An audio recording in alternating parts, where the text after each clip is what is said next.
নমস্কার দর্শক বন্ধু, আপনারা দেখছেন ইতিকথা চ্যানেল। আজ আলোচনার বিষয়বস্তু মোগল আমলের রাজস্ব ব্যবস্থার একটি গুরুত্বপূর্ণ কাজ আকবরের হাত ধরে হয়েছিল, সেটি হচ্ছে জাবতি ব্যবস্থা। তো চলুন একেবারে শুরু করছি ভিডিওয়।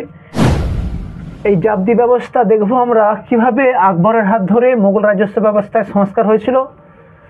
এই জাবতি ব্যবস্থার বেশ কিছু উপনাম ছিল, বেশ কিছু বইয়ে এই জাবতি ব্যবস্থার কিছু অন্য টার্ম আমরা পেয়ে থাকি। প্রথমে রয়েছে দেখুন আইন এ দহসালা, আবার কোথাও রয়েছে কোনো বইয়ে বন্দোবস্ত এ আরজি, আবার কোথাও রয়েছে এই জাবতি ব্যবস্থাকে বলা হয় জামাইন। তো আমরা নেক্সট দেখব যে এই জাবতি ব্যবস্থা চালু করেছিল, পূর্বেই বললাম আকবরের হাত ধরে। আকবরের রাজত্বকাল চলছিল সেই সময় 24তম বর্ষ, সালটা ছিল 1580। এই জাবতি ব্যবস্থা মোট তিনি 8টি সুবাতে চালু করেছিলেন। এই 8 সুবার নাম এখানে আর বললাম নি, তো আপনারা জেনে রাখবেন 8টি সুবাতে তিনি প্রথম এই জাবতি ব্যবস্থা চালু করেছিল। এই আকবরের এই জাবতি ব্যবস্থার প্রণেতা কে ছিলেন? প্রণেতা ছিলেন সেই বিখ্যাত দরবারি নবরত্নের একজন টোডরমল, এবং এই জাবতি ব্যবস্থার প্রয়োগ যিনি করেছেন তিনি হলেন শাহ মনসুর। কারণ টোডরমল ওই সময় বাংলার গভর্নর হিসাবে কাজ করেছিলেন, তাই এখানে প্রয়োগ করতে হয়েছিল এই ব্যবস্থাকে শাহ মনসুর। এই জাবতি ব্যবস্থায় যে কর বা রাজস্ব ধার্য ছিল, সেই ধার্য কেমন হতো না, 10 বছরের গড় উৎপাদনের ওপর ভিত্তি করে এই জাবতি ব্যবস্থার রাজস্বের দর নির্ধারণ করা হতো। এবং এই জাবতি ব্যবস্থায় আকবর ভেবেছিল যে জমির মালিক কৃষকদেরকেই করা হবে, সেই সূত্র ধরেই জমির মালিক কৃষক করা হয়। তাই এই ব্যবস্থাকে রায়তরি বন্দোবস্ত বলা হয়ে থাকে, যেটি পরবর্তীকালে শিবাজি তার মারাঠা রাজস্ব প্রশাসনে এই একই সিস্টেমটি চালু করেছিল। রাজস্বের হার দেখব কিভাবে জাবতি ব্যবস্থায় রাজস্বের হার নেওয়া হতো।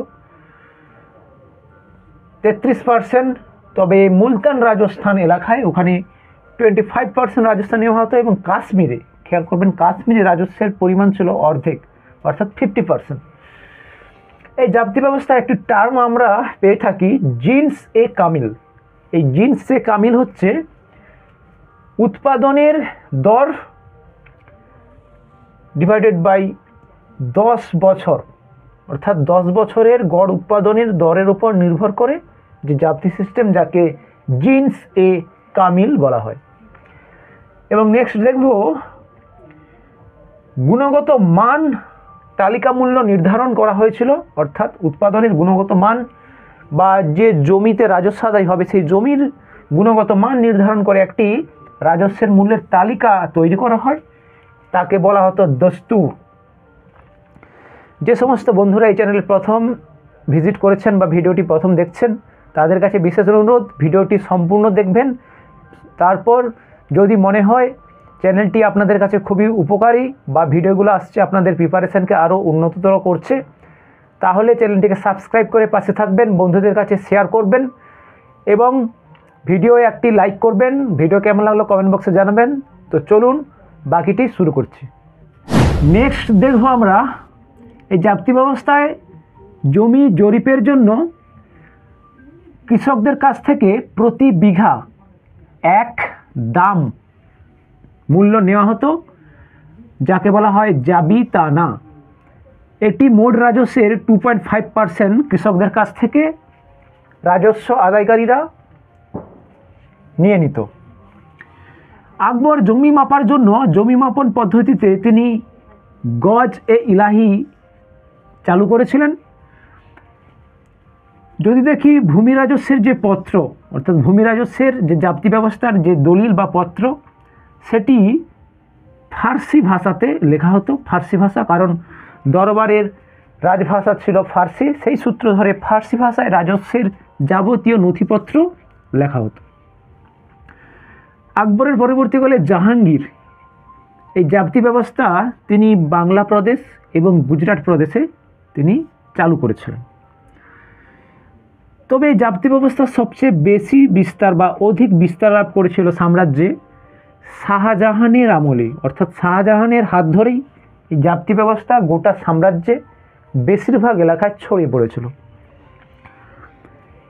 এই গজে ইলাহি এবং এর পূর্বে যে গজে সিকান্দারি, এই জমি মাপন যে এককগুলো, এর অনুপাত রেখেছি দেখুন। গজে ইলাহি 41 এবং গজে সিকান্দারি 39। নেক্সট দেখব শাহজাহানের আমলে এই জাপ্তি ব্যবস্থায় তিনি জমি মাপার জন্য বিঘায় ইলাহি এবং পরে তিনি দিরা এ শাহজাহানি এই একক ব্যবহার করতেন জমি মাপার জন্য। তো এই চ্যানেলে একের পর এক গুরুত্বপূর্ণ ভিডিও আসতে চলেছে, বা অলরেডি 100-র উপরে ভিডিও রয়েছে। প্লেলিস্ট চেক করবেন, ওখানে প্রাচীন ভারত, মধ্যকালীন ভারত, আধুনিক ভারত এবং হিস্ট্রির বুক রিভিউ বলে একটি প্লেলিস্ট রয়েছে। আপনারা আপনাদের পছন্দ ভিডিও দেখে নিতে পারেন। সামনেই পরীক্ষাগুলো রয়েছে, পড়াশোনা চালিয়ে যান। পড়াশোনার ফাঁকে ফাঁকে ইতিকথা চ্যানেলটি ফলো করবেন এবং বন্ধুদের কাছে শেয়ার করবেন। তো আর কথা না বাড়িয়ে এখানেই রাখলাম, নেক্সট ভিডিও আবার দেখা হচ্ছে। ততক্ষণ ভালো থাকুন, সুস্থ থাকুন।